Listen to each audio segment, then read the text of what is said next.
Hi friends, നമ്മൾ ഇന്നത്തെ video Maruti 800 bonnet ഓപ്പണറിൻ്റെ അവിടെ പഴയ ഡിക്കി സ്പേസർ എങ്ങനെ സെറ്റ് ചെയ്യാൻ നമുക്ക് നോക്കാം. ഇതാണ് സ്പേസർ. ഇതാണ് നമ്മൾ ബോണറ്റിൽ സെറ്റ് ചെയ്യുമ്പോൾ ഓട്ടോമാറ്റിക്കലി ലിഫ്റ്റ് ചെയ്യാൻ വേണ്ടിയിട്ട്.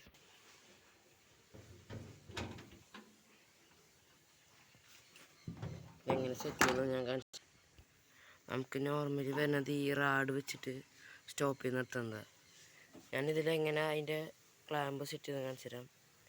ഈ ഹെഡ്ലൈറ്റിന് മുകളിലുള്ള ബാറ്ററിന് തൊട്ടടുത്തുള്ള ഈ ബോൾട്ടിൽ അതിൻ്റെ മൗണ്ടുകൾ സെറ്റ് ചെയ്തു. അതുപോലെ ഈ ഹിഞ്ച്, ബോണറ്റിൻ്റെ ഹിഞ്ചിൻ്റെ ഇവിടെ ബോൾട്ടുമേ പിടിച്ചിട്ടുണ്ട്. ഞാൻ ഇങ്ങനെ വയ്ക്കേണ്ടത് കാണിച്ചു തരാം. ഇതിൽ കൊണ്ടുപോയി ജസ്റ്റ് ഇങ്ങനെ അമർത്തി ലോക്ക് ചെയ്താൽ മതി. അതുപോലെ തന്നെ ഇവിടെയും ജസ്റ്റ് ലോക്ക് ചെയ്ത് കൊടുത്താൽ മതി. ഇതിൻ്റെ വർക്കിംഗ് എങ്ങനെ നോക്കാം നമുക്ക്.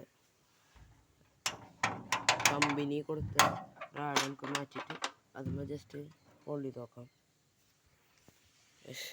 ഇരിക്കുന്നുണ്ട്. നമുക്കൊന്നുകൂടി ജസ്റ്റ് തുറന്ന് നോക്കാം.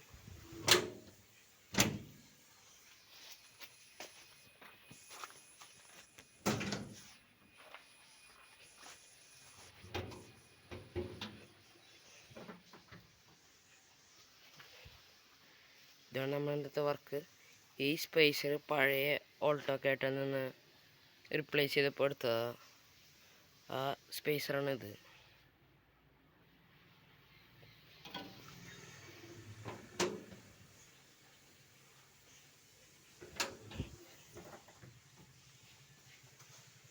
കണ്ടില്ലേ, ഇതിൻ്റെ പേര് ഡിക്കി ലിഫ്റ്റ് ചെയ്യാൻ വേണ്ടിയിട്ട് ഉപയോഗിക്കുന്ന സാധനമാണ് ഇത്. സ്പേസറിനെ തോന്നുന്നു, ഉറപ്പില്ല. ഇതാണ് സാധനം. ഇത്രയുള്ള ഇന്നത്തെ വീഡിയോ. താങ്ക്സ്.